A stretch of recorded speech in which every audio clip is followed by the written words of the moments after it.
All right.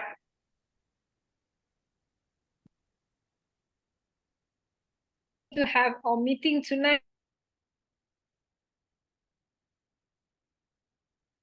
And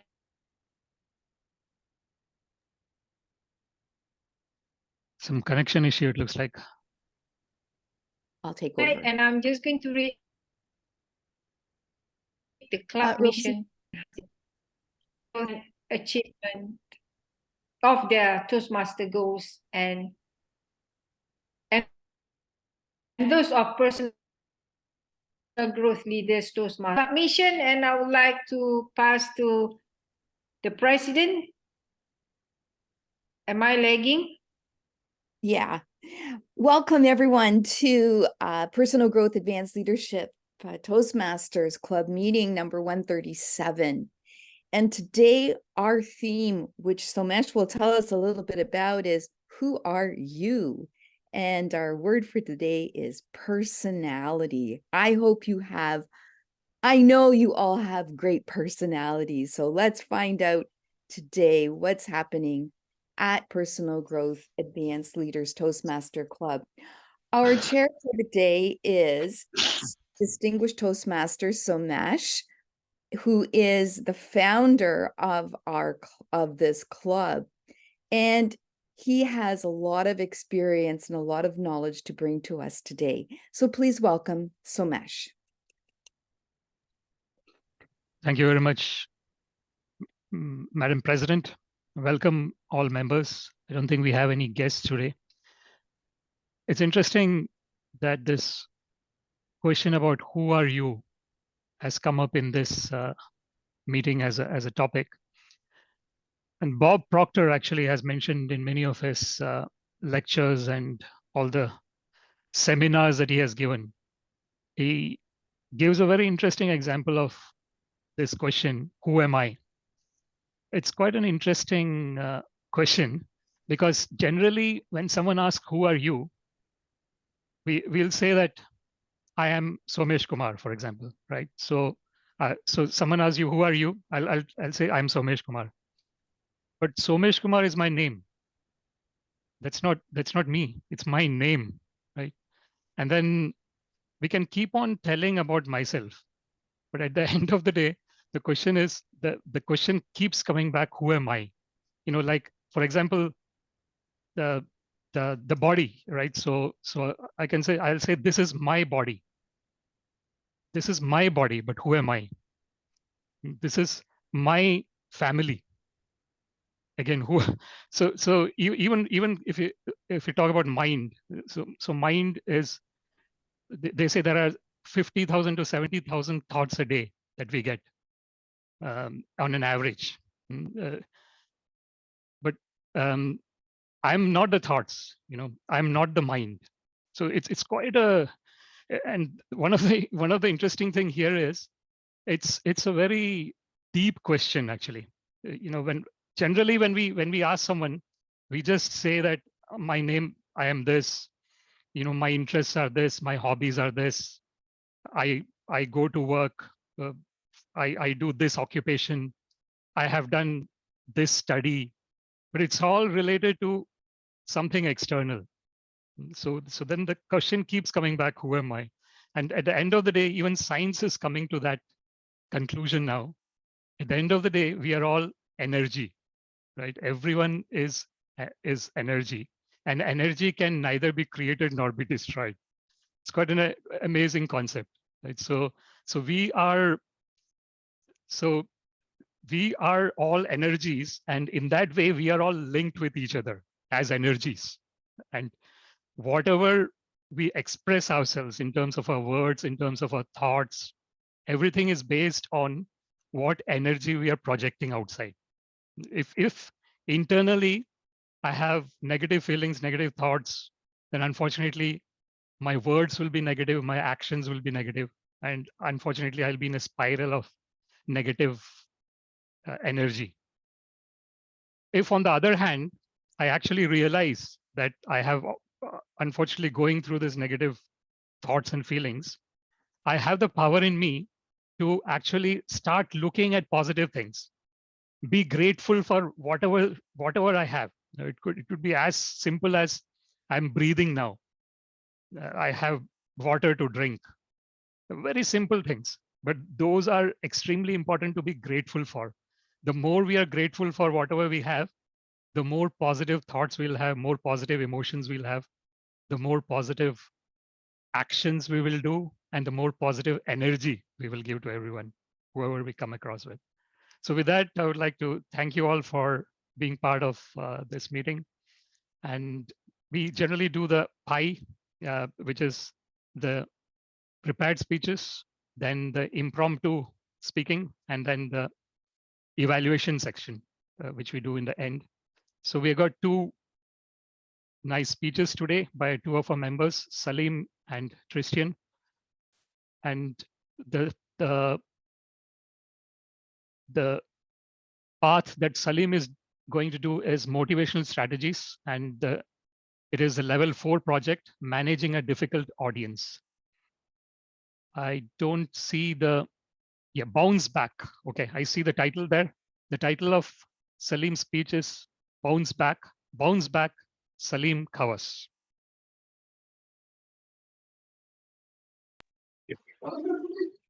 Good evening. All stories in the world are stories of a great failure, but it's their ability to bounce back in their tough time that made them successful. Let's take an example of Thomas Alva Edison. Thomas Alva Edison failed 1,000 times before inventing an electric bulb. When a reporter asked, he replied, he learned 1,000 ways by which a bulb cannot be made, and the bulb is invention with those 1,000 failures. Let's take the example of Pandit Chanakya. He was scholar in the empire of King Dhananand. King Dhananand was a corrupt king. He involved in so many illegal activities. He used to collect so much of taxes from his people. But seeing all this, Chanakya advised him to stop these activities because these activities are unfit for a king. Then King Dhananand called Chanakya and he insulted him, and then he thrown him out of his empire. Then Why did Chanakya Dhananand decided, insult Chanakya? Why yeah, should he be doing because that? He should be a good king. Why should he be insulting Chanakya? no, actually, you are absolutely right, Toastmaster Sumeshji. King Dhananand was a corrupt king. So he didn't agree with the opinion of Pandit Chanakya. So that's why he just thrown him out of his kingdom. Was he not taking advice from his ministers? Yeah, he was taking only those advice which he feels good for him, but he is going against his interests and all. Because of that, he didn't agree with Chanakya. Then he thrown him out of his kingdom. Weren't the citizens in his country, weren't they revolting against him because he was not doing well? Yeah, they were doing, but king is a king, at the end, it's a king words which has to be obeyed by every citizens. People are unhappy during his time because of all his taxes and all his rules and regulations. Hope I'm clear. Okay, thank you. Yeah, thank you. And there will be a session for question and answer, and during that time and back to your point. Yes. Then King Chanakya decided to. You are talking to me? Yeah, please. Okay, go ahead. Then Pandit Chanakya decided to bounce back. So what he did, he went back and he picked up a small boy and he trained him all the arts and crafts of the statehood. Then he developed that boy as a principal leader. That boy later became Chandragupta Maurya, the king who owned the entire India during that time. And later he defeated the king Dhananand. And then Pandit Chanakya got his position back. This is how Chanakya bounced back in his life. So, so there is one more example I would like to quote here. In the year 2011, there is a national level volleyball player. She was traveling from Lucknow to Delhi. During that time, some chain snatchers tried to snatch her gold chain. She resisted, she opposed, she started screaming for help. That time, those chain snatchers just pushed her from a running train. As soon as she fall down on a parallel track, another train came and crushed her leg below the knees.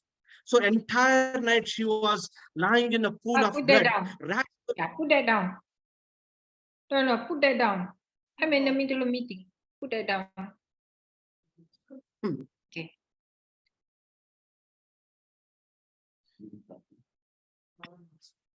Yeah, Toastmaster madam, do you want to add something? Is there anything you want to tell? Are you talking to me? Oh, sorry. I Yes. thought my kids are playing with the knives. I just asked them to put them down. It happens. Okay, fine. Sorry about that. Yeah, so entire night this lady was lying in a pool of blood. Around 49 trains moved from that way, but nobody has noticed her. So she was severely in a painful condition.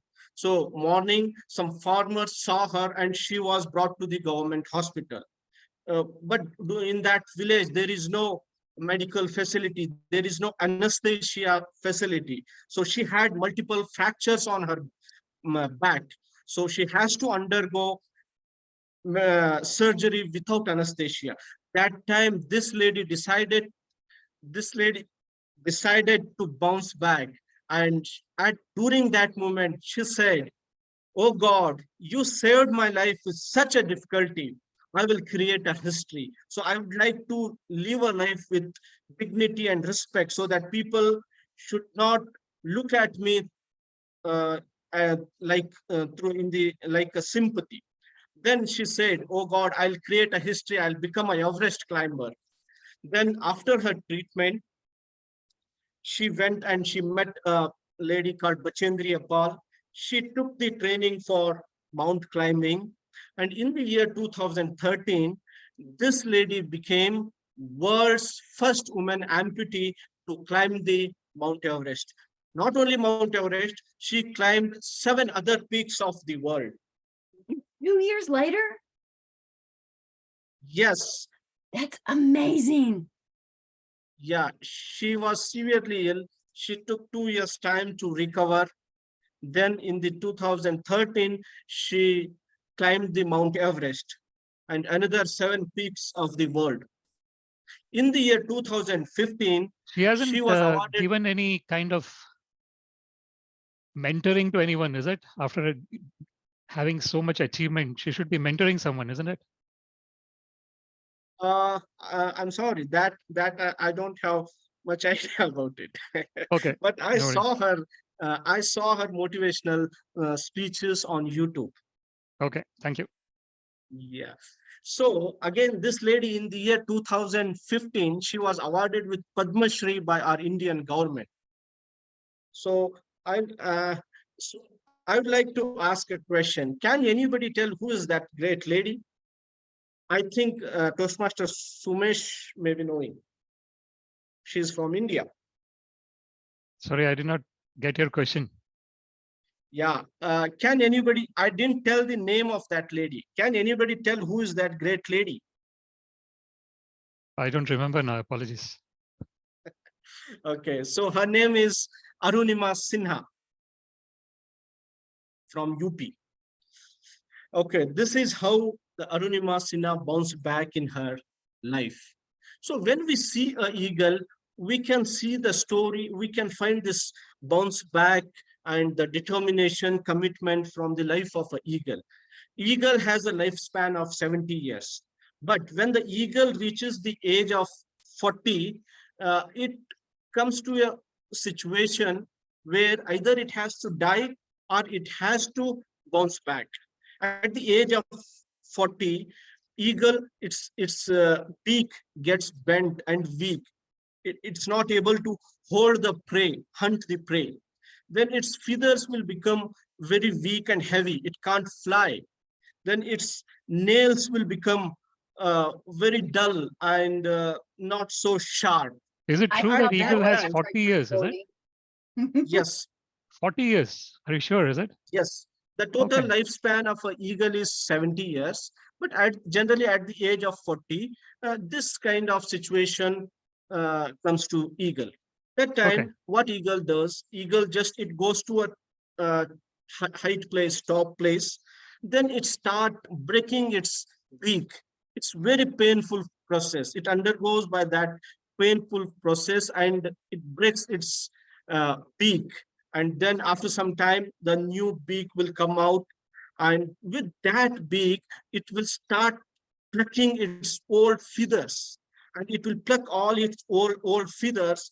Then gradually new feathers will come out, and it will hit its nails to the stone so that they will get strong and they will get compatible to hold the prey.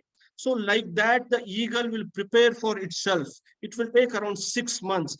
It's really a very painful situation for an eagle. So like this, eagle will undergo a change and it will take a rebirth. Again, can fly for next 30 years. So this is how eagle will take the rebirth and eagle will bounce back. So there are so many situations where we can see the bounce back situation. So it's very important for us to bounce back in our life. Everybody has difficulties, but the one who accept the difficulties and face them and overcome those problems, he is a real successful person. So generally, we tend to live in a comfortable position, but when we come to that comfortable zone, our success will seize us. So always, according to me, we should learn to be comfortable in uncomfortable situation. And the more harder you work, more luckier we'll get. So that is what is my opinion. And with this, over to you, Toastmaster MOC. Thank you very much, Salim, for a very motivating speech. And now we will. You wanted to say something? Yeah, if any questions or anything, forum is open for the questions.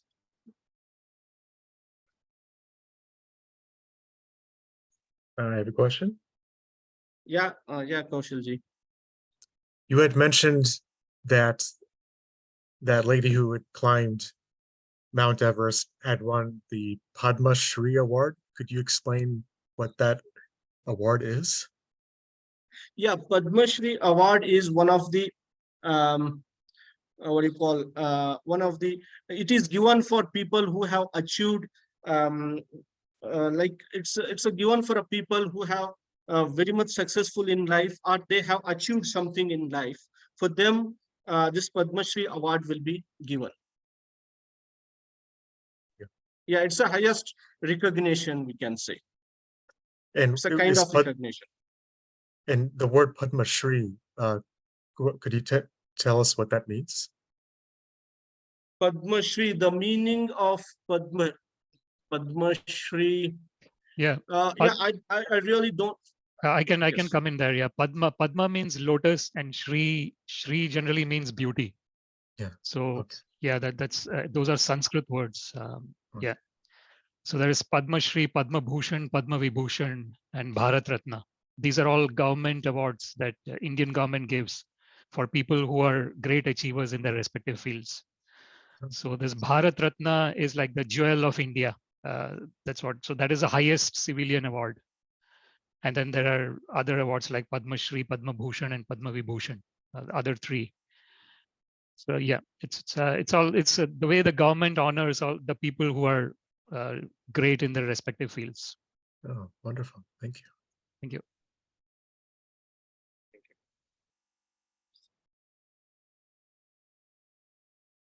Any other questions for Salim?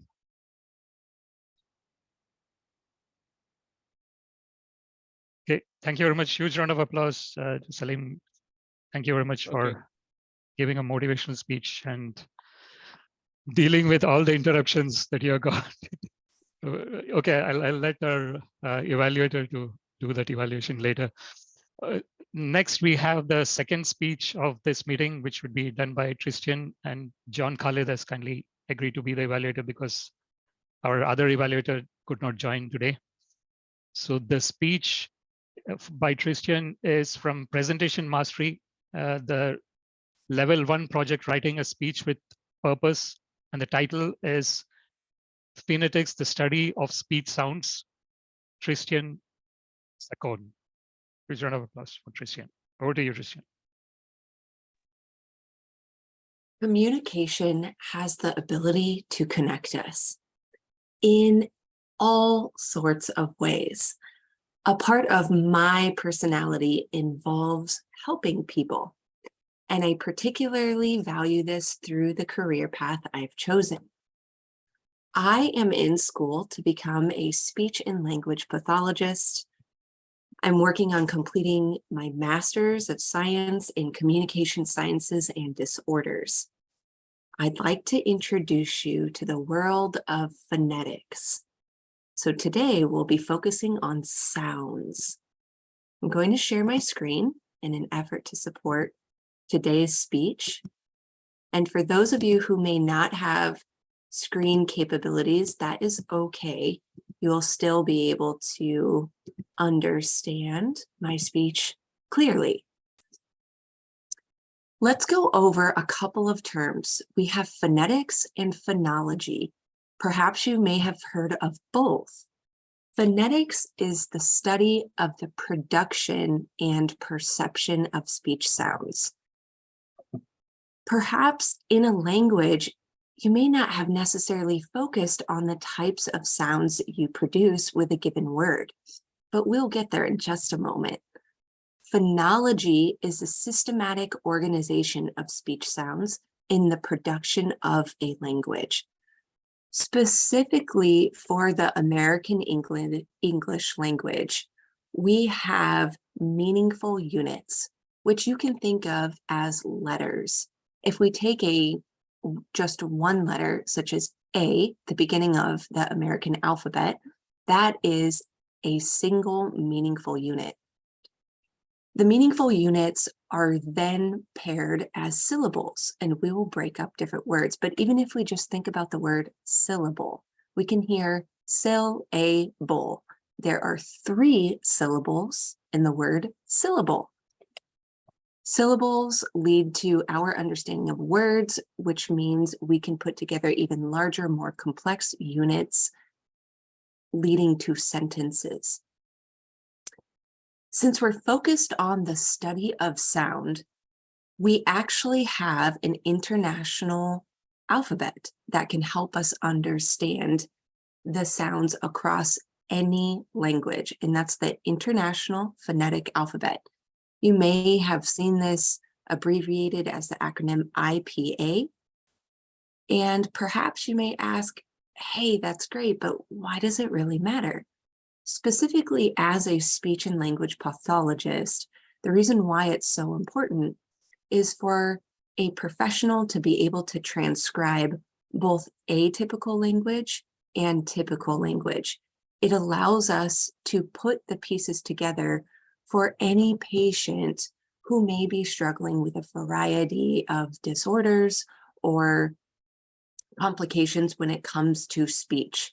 And that may be because of how they were born, or it may be because of some environmental impact, such as a traumatic brain injury. There are many reasons, and I will save the rest of that conversation for another speech. Simply, I want us to be able to think about sounds. So let's do some practice. In American English, there are some sounds, some letters that we do not hear with sounds. And if we take the first word For instance, this is crumb, as if we have breadcrumbs sitting on the table. The B is silent. And when we hear the pronunciation of crumb, we have one syllable and we do not hear the letter B, which would be a b sound. The next word is psychosis. And similarly, we could see with the P that begins this word, we don't hear the P. It's actually a silent letter. Now for this last word, would anyone like to give it a try?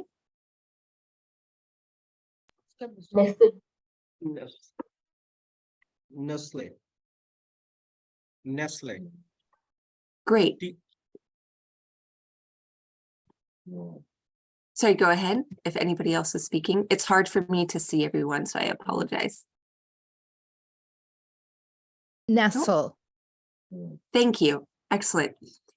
And I heard someone say it, so let's compare that. And this is exactly why I chose this word.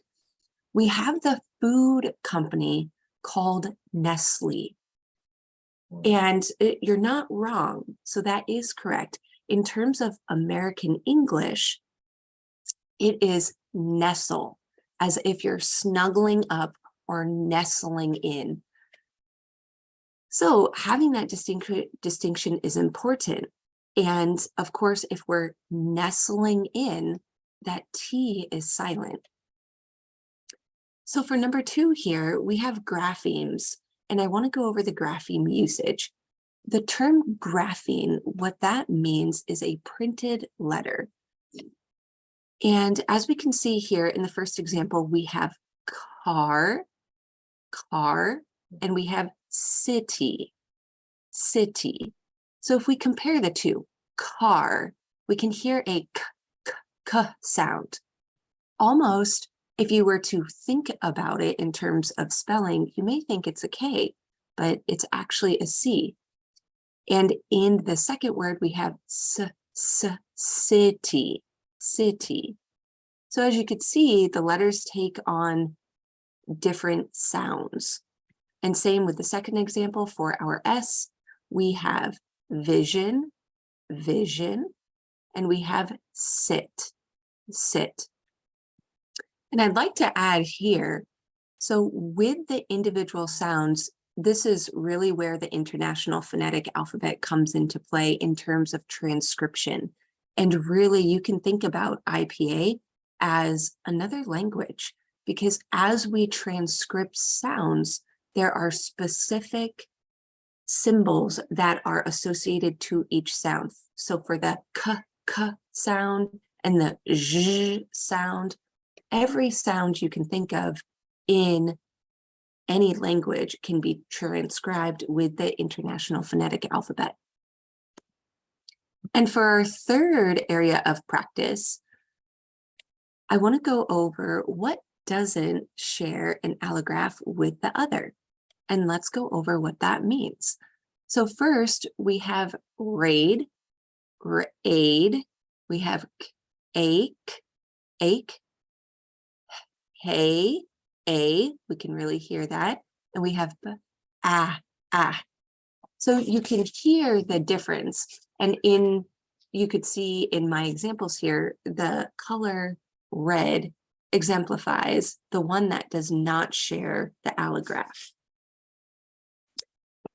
And with the allograph, what that means is you hear a different sound.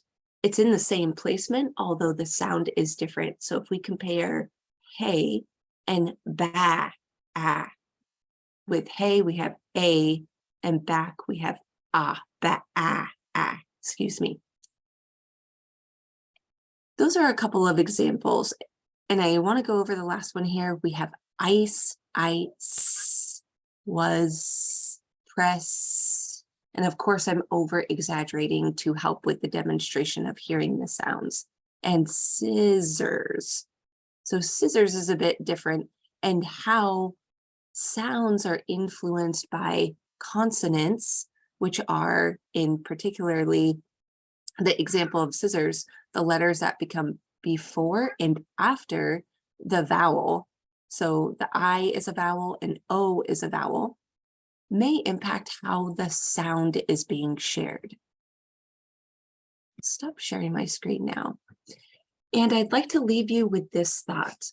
The most important thing in communication is to hear what isn't being said. And certainly as a speech and language pathologist, that is one of my objectives along with many others. Back to you, Mr. Toastmaster. Huge round of applause to Tristan for a very interesting phonetic speech. It's actually shows a lot about the personality as well in terms of how we speak. I think it shows up in our personality depending on how we speak. With that, we would go to the second part of this meeting, which would be the impromptu speech part. And for that, I would like to hand over the virtual gavel to our table topics master of the meeting, Sanjeev Kumar. Huge round of applause to Sanjeev.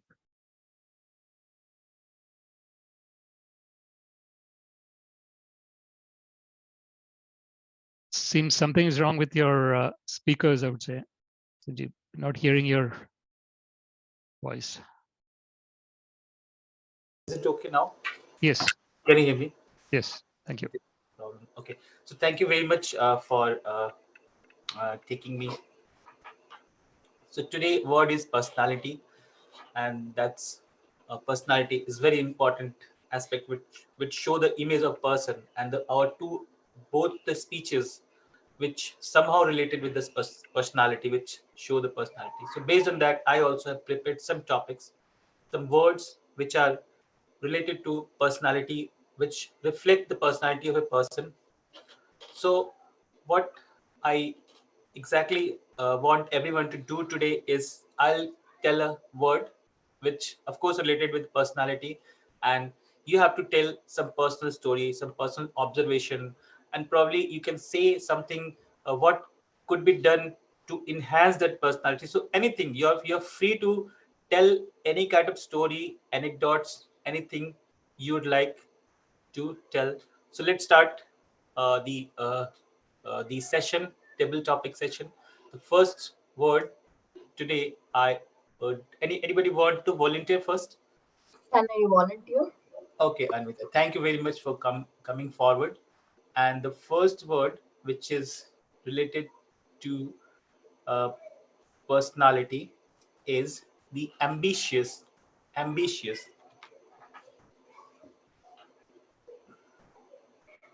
Raise your hands if you're not ambitious in your life. Good day, Toastmasters.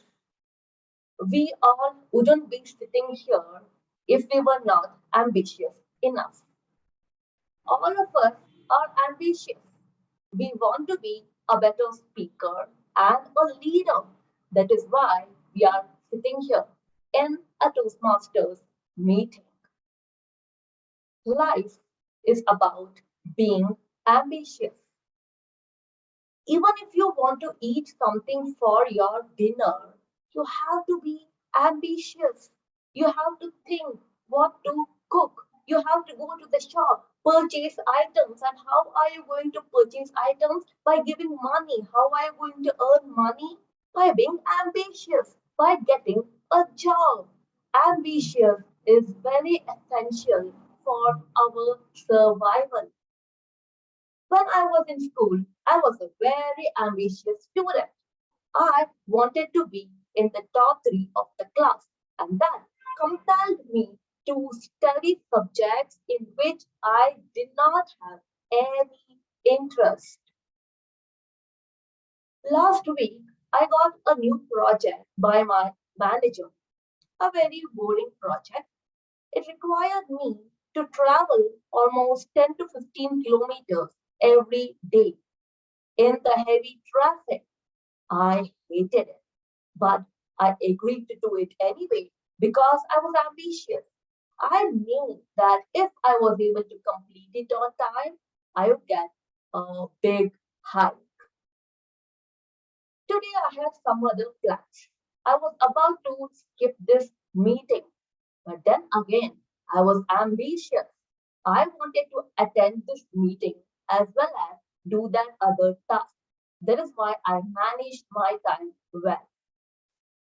Dear Toastmasters, stay hungry, stay ambitious. Back to the TV topic master. Thank you very much, Anvita, for sharing. It is very important to be ambitious. Ambition. If we will be ambitious in our life, it always keep us going, keep us show the purpose of life. So that's very important. So with this, we'll move ahead with our next topic. And the next topic I choose randomly.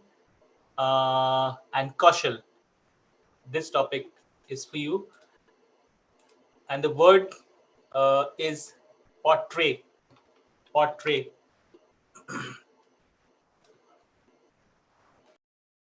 Mr. Topic Master, the word is portray, P-O-R-T-R-A-Y. All right. Fellow Toastmasters and welcome guests. When it comes to books and plays, movies, one of the most important skills is the ability to portray a person's personality. There are few masters in this craft. One is Shakespeare. Shakespeare was a master at portraying different personalities. He could portray the ambition of King Henry. He could portray the despair of Prince Hamlet. It is really difficult to do this well. And one of the more unusual things about Shakespeare is how little we know about him. Historians still debate on what his real name was if it wasn't Shakespeare. There are some historians who even think that some of his plays were really written by his wife. It's so strange that this person on which so much of our understanding of human personality comes from, we understand little about his own personality.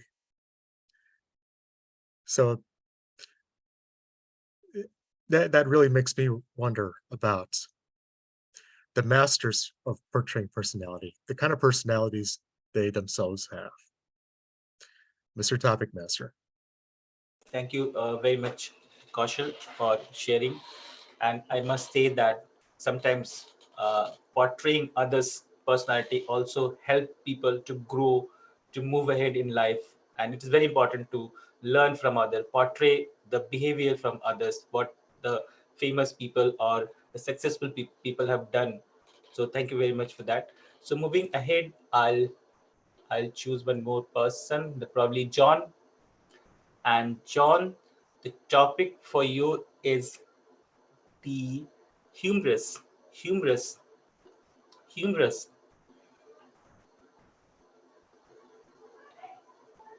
Say again, what was that? humorous, Humorous. All humorous. right, Yeah. humorous. Okay, thank you very much. So humorous, if we're talking about personalities and somebody's got a humorous personality, they should be quite well in getting over what they want to say to people. Because I think humor in any speech or when you're talking to somebody goes across a lot better than any other thing that you can actually talk about. So humor and being humorous is a trait, a personality trait that you need.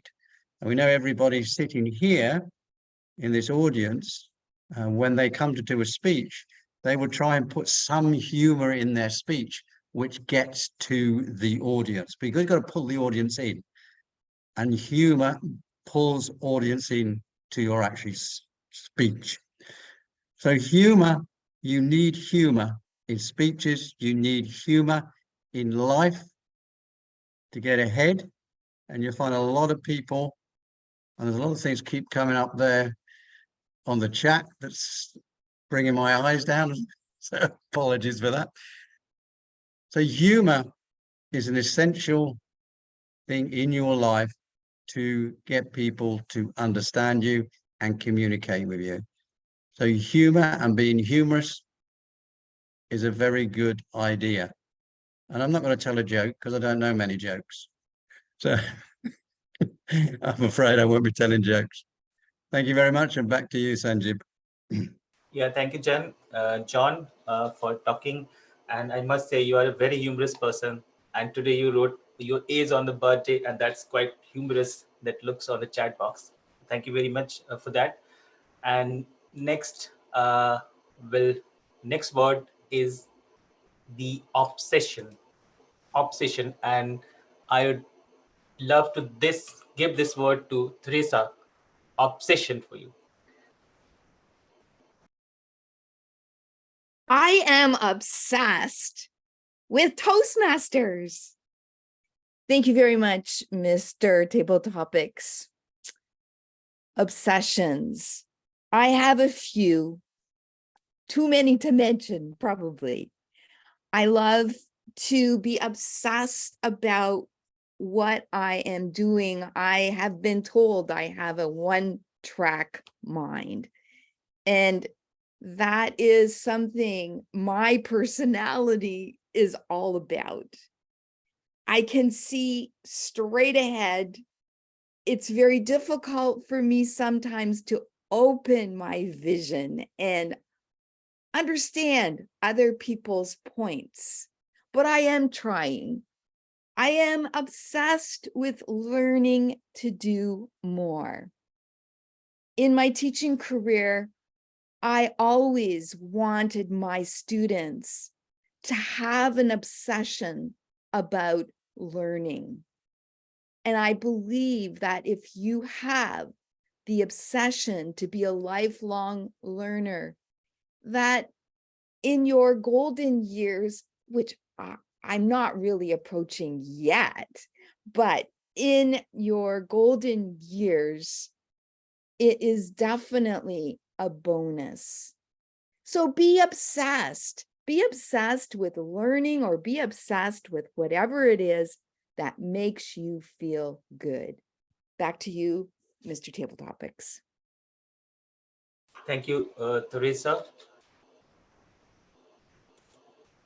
Thank you, Teresa, for talking about the word obsession. And I say that one person is ambitious, and at the same time he's obsessed for his ambition, will add more power to his life, and he will go ahead. So probably I'll go with one topic, and probably I'll give it to Rosie. And Rosie, the word for you is charismatic.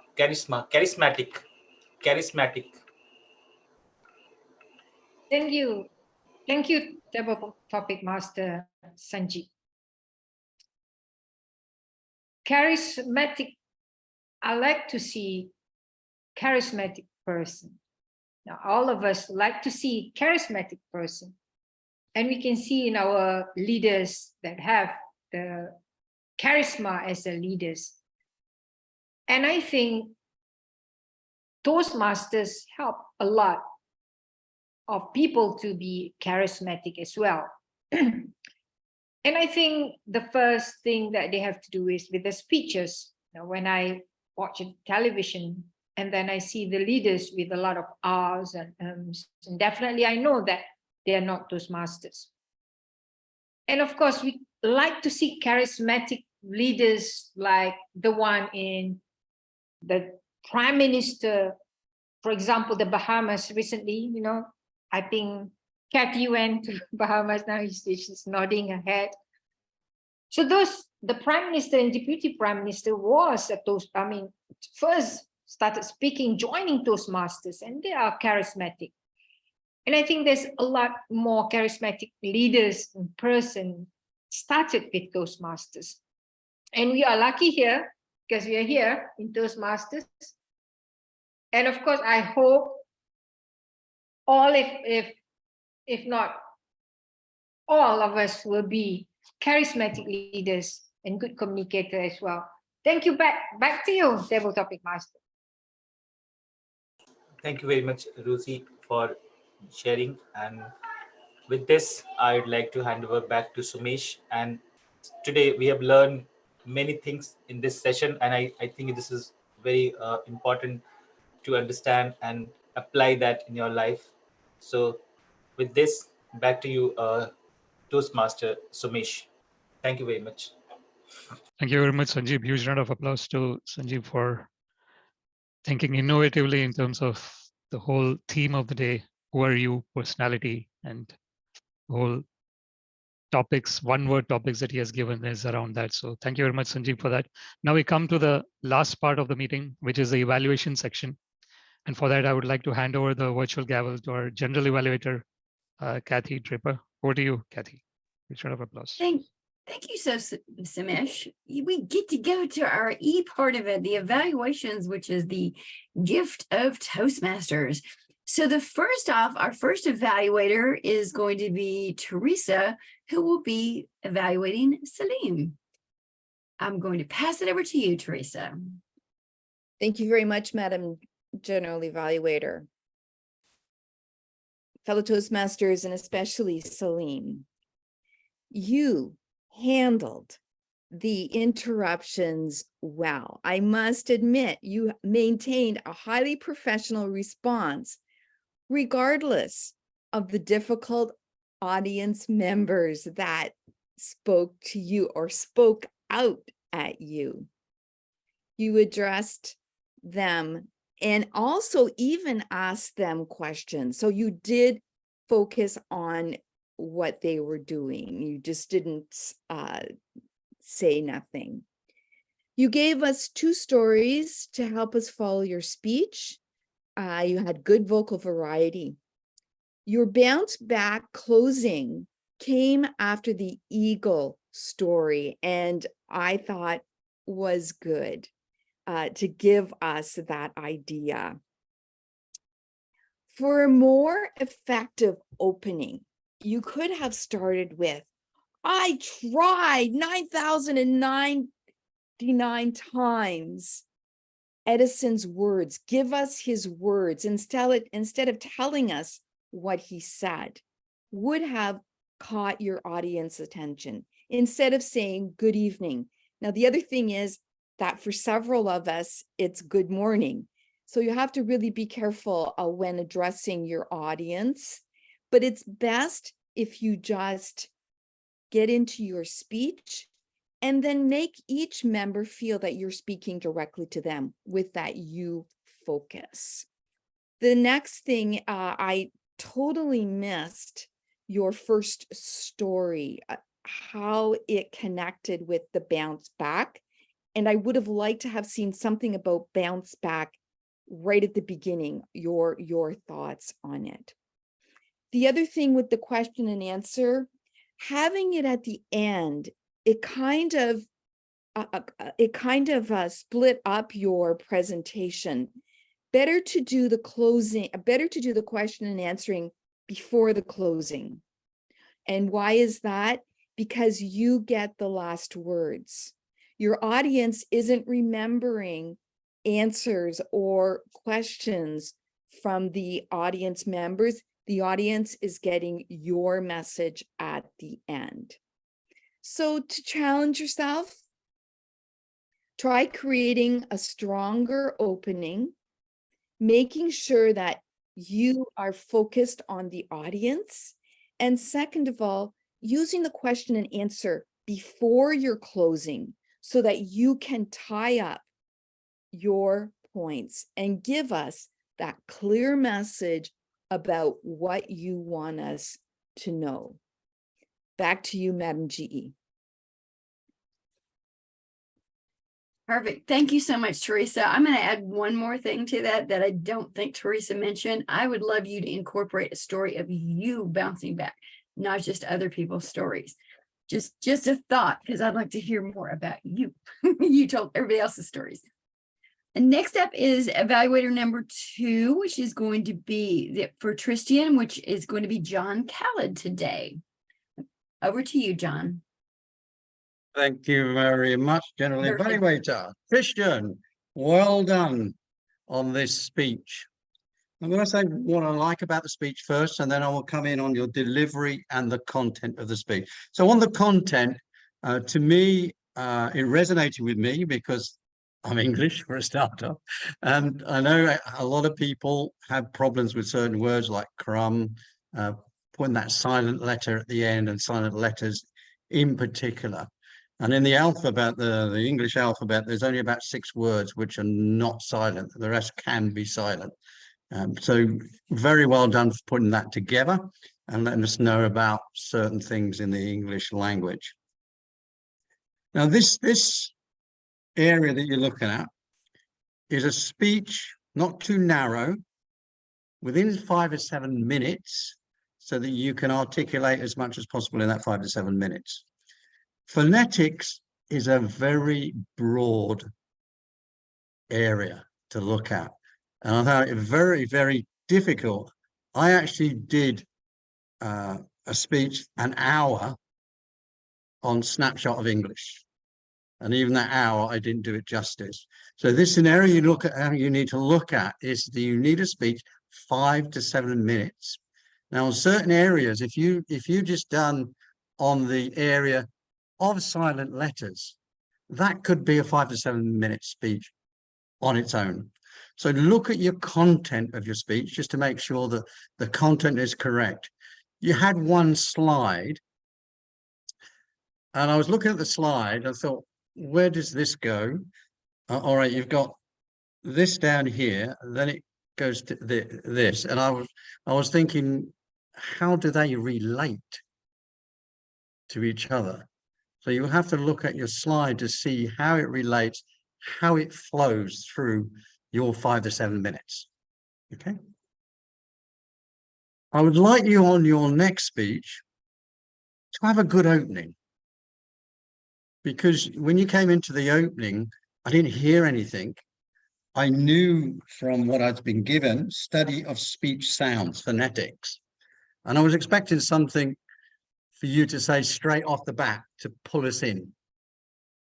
You could have just said one simple thing. Can anybody tell me what phonetics is? And get the audience then to participate at the beginning. See how many people know about phonetics in your audience.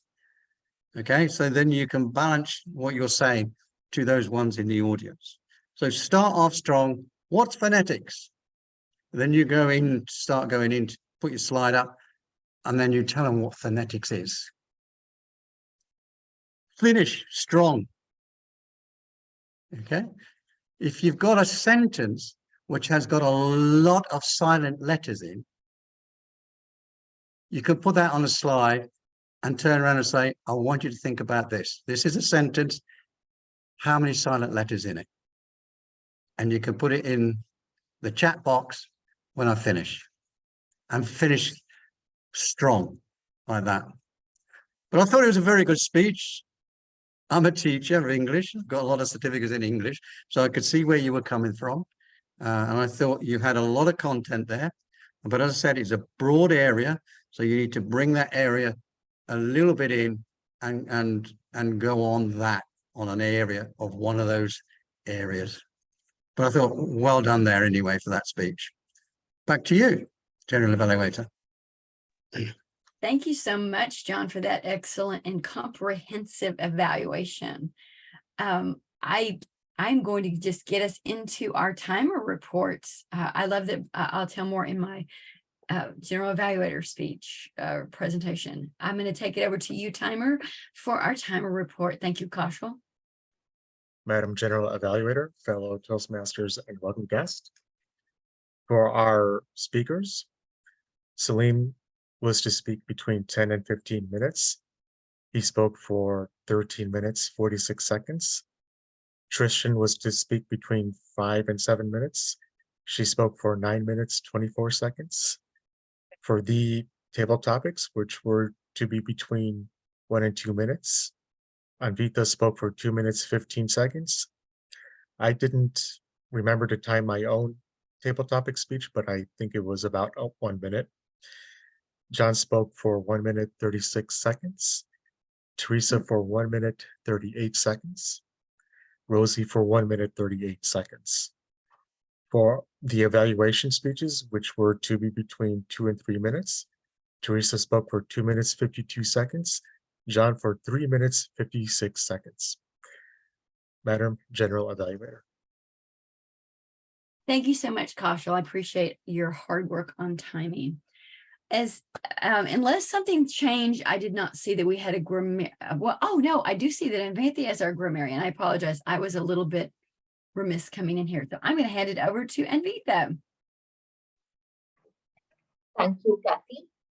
Today's word of the day was personality.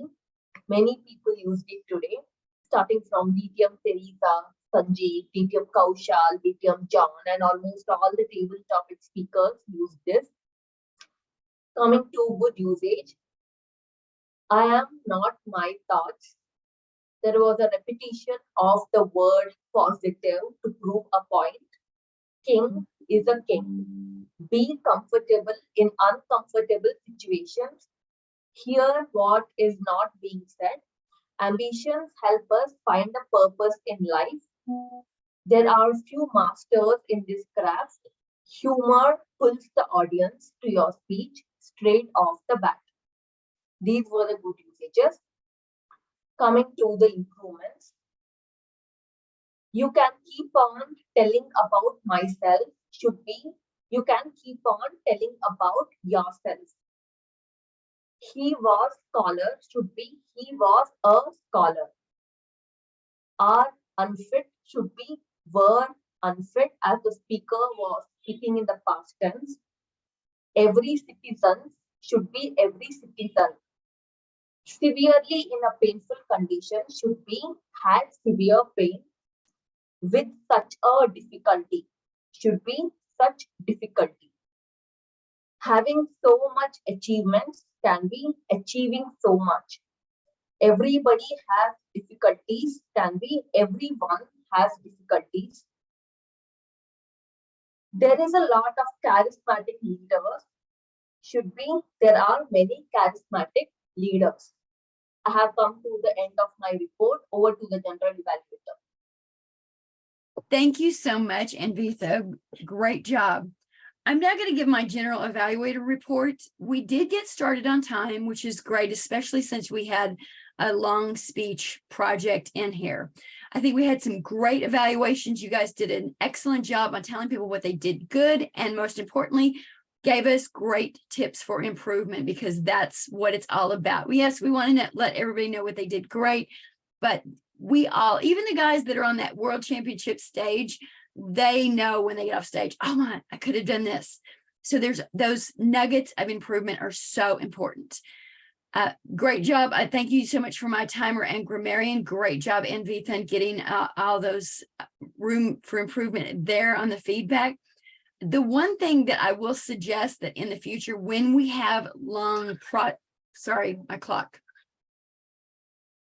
when we have long speech projects, we need to be aware that on Free Toast Toast, it has times for our roles.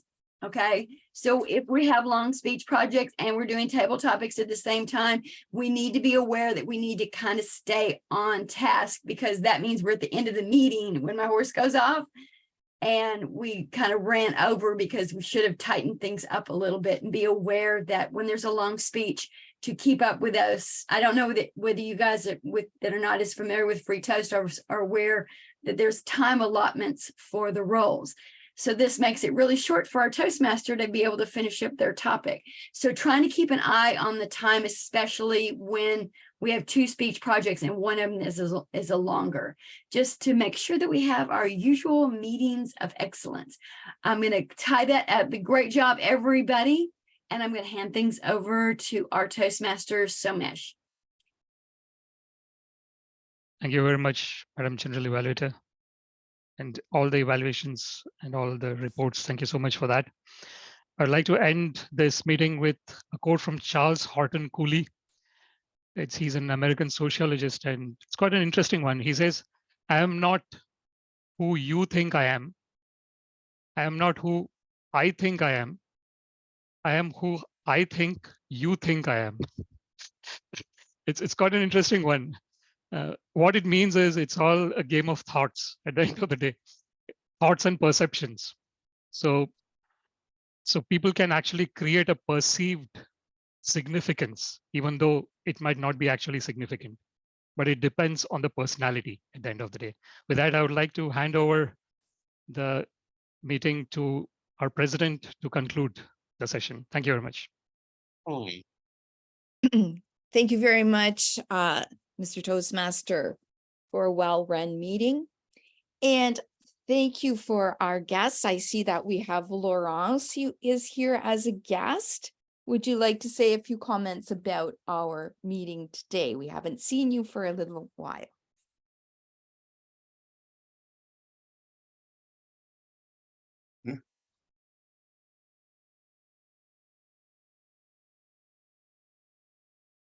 Hearing nothing, is there anything for the good of Toastmasters before I hand it over to Christiane for the meeting?